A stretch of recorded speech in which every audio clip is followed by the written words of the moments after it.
Taste the Daily.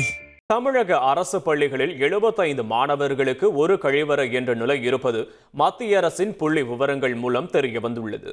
தமிழகத்தில் அரசு ஆரம்ப பள்ளிகள், நடுநிலை பள்ளிகள், உயர்நிலை பள்ளிகள், மேல்நிலை பள்ளிகள் என ஒட்டுமொத்தமாக 37,607 பள்ளிகளும் அதில் 46,43,183 மாணவர்களும் படித்து வருகின்றனர். இந்நிலையில் 44,000 கோடி ரூபாய் பள்ளி கல்வித்துறைக்கு நிதி ஒதுக்கீடு செய்தும் அரசு பள்ளிகளில் போதுமான கழிப்பறைகள் இல்லாதது மத்திய அரசின் புள்ளி விவரங்கள் அம்பலமாகியுள்ளது.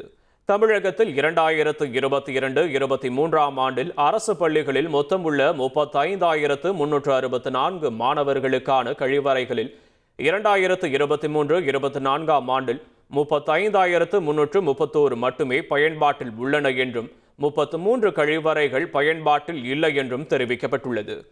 அதேபோல மாணவர்களுக்கான கழிவறைகள் 2022-23 ஆண்டில் 26,891 இருந்த நிலையில் அடுத்த ஆண்டில் 26,874 குறைந்துள்ளது.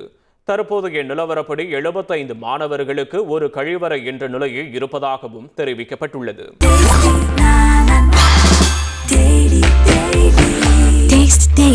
Taste the Daily.